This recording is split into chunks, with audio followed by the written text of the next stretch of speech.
Our mind is the most powerful computer there is. So if we think of the mind like a computer, pretty much what it is, the mind's stronger than every computer, right, combined. There's so much endless amount of storage and endless wires and endless memory and endless doors inside your brain, right, that you have to enter and that you will enter, some are unexplored, just like a computer. In a computer, you might have 20 programs and you only use 2 most frequently, right? It's just like your brain. Let's say we have 20 parts to the brain. But the one part that we're going to talk about of your brain, right? It's the one that's calloused in your mind. It's disciplined in your mind to where you take control of your mind with a certain aspect of your life. So we're going to talk about health and fitness. We're going to talk about specifically fitness. So I've been so disciplined to take control of that aspect of that program in my mind, right? So now what happens with that, after doing it for a year and a half consistently, 7 days a week, right? And only really limiting it on days that I water fast and using nothing as an excuse not to work out, not to go for a workout. I mean, today's my birthday, I'm out here, right? I was out here New Year's. I was out here Christmas, here or wherever I was, right? Don't use anything as an excuse. You have to be out there because you know what happens?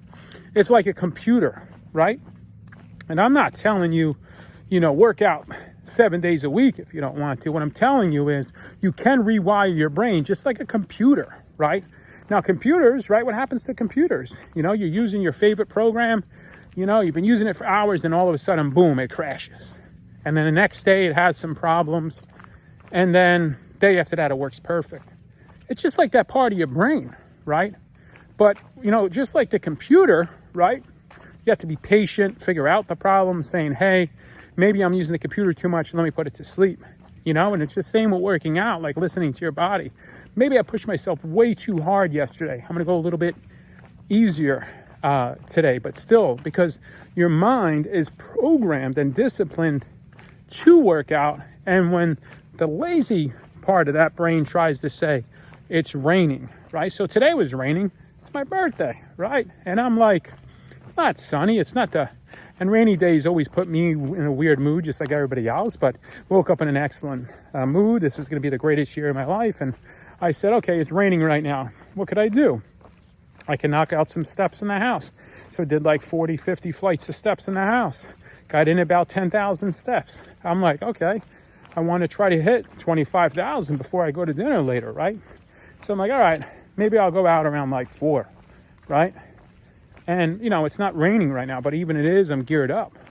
Because my brain, that's wired with that discipline when it comes to my personal fitness, will not allow me to find an excuse, right? And when I do find an excuse, I just squash it right down in there. Now, if I wasn't physically fit or I wasn't in this routine of working out, what part of the brain you think is going to have control, right? The lazy part of the brain. It's just like a computer. If you never use that program that you love, but you never really taught yourself how to use the program, and you're pissed off because it's been 1 day, 2 days, and the program's still not working, it's because you haven't took the time and the effort and the discipline to learn how to use the program, to build the program, make it adapt to you, put the settings to where you feel comfortable, put the settings on the computer to where it works for you, and then you'll feel comfortable using that program. And then what happens? You become great at that program. It's like practice makes perfect. You're not going to become physically fit overnight. You're not going to be extremely disciplined overnight. It's a fucking war. I've been in a war for a year and a half. Yes, it's easier now. It's still harder. I would say it's harder now than it was a year and a half ago when I started, because I have no excuse. I can't make an excuse, unless when I had my surgery, I limited its stuff. So yeah, you got to think of it like that. Compare that part of your brain. That discipline is the most important part. And discipline is what gets you freedom. Discipline is what gets you everything you want in life. But you got to put in the work. And you got to think of your mind like a computer. And you got to train your mind how to work and work in your favor, because that's the only way you can be in control. If you let your mind control you, you're fucked, And I did that for the majority of life, and I was fucked for the majority of my life. So you got to stay disciplined, stay hard, treat your mind like the most valuable possession there is in the world. because you have control over that, nobody else. And you could reprogram it. Doesn't matter what age you are, doesn't matter what situation. This is the most powerful thing we have. All right, so get out there, love yourself, master your mind. Let's get this.